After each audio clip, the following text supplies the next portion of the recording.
This story is climate related as well, and about the failure of our government or a government to address it even slightly. The last nail in the coffin, Utah's Great Salt Lake on the verge of collapse. It's lost 73% of its water.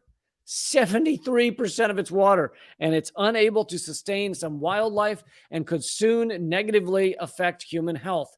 Emergency measures are required to avert catastrophe in Utah's Great Salt Lake, which has been drying up due to excessive water use, a new report warns. Within years, the lake's ecosystem could collapse and millions will be exposed to toxic dust contained within the drying lake bed unless drastic steps are taken to cut water use. A team of 32 scientists and conservationists cautioned that the lake could decline beyond recognition in just 5 years. 73% of the water is already gone. And so Salt Lake, everybody in Salt Lake City, or many of them, are about to become climate refugees. So when I said it's hitting America, this is what I mean. Now, what is the government? Now, they knew this was coming, right? For many years, people have been saying in Salt Lake City that this lake is drying up from overuse of water. We have to cut water use. We have to come up with other means. And it's been essentially ignored by the lawmakers. Instead, the lawmakers have spent a lot of their time just going after trans people. Just every law they can come up with to harm trans people, to take away any rights from them. That's their focus. And even if you are a bigot and you just hate trans people, or you hate gay people, and you just, or hell, maybe you're racist too, whatever it is, even if you hate all those peoples, you should still, if you were in Utah or in an area, you should still want to be able to live there, right? So if you're focusing all your time on that hatred of these other peoples, then you're not focusing, as this is an example, not focusing on the actual issues that you need to fight in order to deal with, in order to keep a sustainable, livable, enjoyable environment. And so Utah is a perfect. The reason I don't normally cover like individual state issues as much. I normally do national and international, but I thought this is a great example of what we're seeing nationally. While Florida is going underwater, they're attacking gay people, trans people, black people. That's their focus. And this guy wrote, just a reminder that the Utah legislature was told in January that they had a matter of months to avoid catastrophic drying in the Great Salt Lake, and have spent their session bullying trans kids and targeting abortion clinics instead of doing anything about it. And what I think is going on psychologically here is that's an image of the Salt Lake, by the way. Just gone, just empty.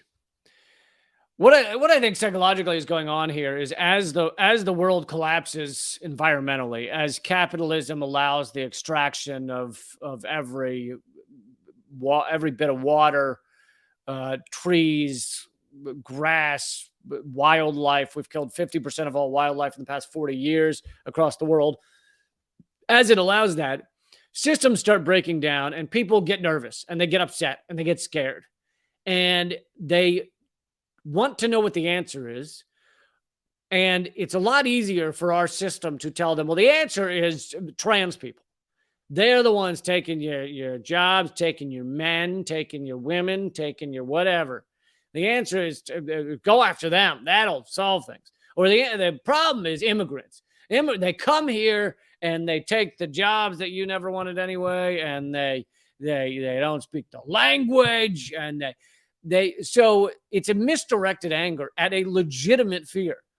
And I'm sad that these people have misdirected anger, but the fear and the world that we now live in, the destruction of that world, is something that we're all facing. And we should be uniting against the actual people causing this, the actual capitalists. And capitalist now kind of means anybody who lives inside capitalism. But the truth is, the term actually means the people who run the systems, the people who own the means of production, the people who own the actual factories, the corporations. Those are the actual capitalists, which is where the term came from.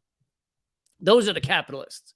And they are the ones facilitating this system in which you are exploited and your environment collapses around you. But they're also the ones that control the mainstream media. We just talked about BlackRock being one of the top shareholders in most of our media companies. They're the ones that control the mainstream media and make sure that you aren't, that you're repositioning your anger at things like trans people, at things like gay people, at things like immigrants, at things like black and brown people, at things like Asians, which is a lot of Asian hate crimes going on in the United States. So they want you to redirect that anger away from them, away from the rich. We should all be working together, even those of you right now cursing your screen because I dare defend trans rights. We should all be working together in this class war that's being done against us. And as long as we're separated, then works great for the ruling elite. Works great. So if that's who you want to defend, then I'm sorry, that's a sad stance to take.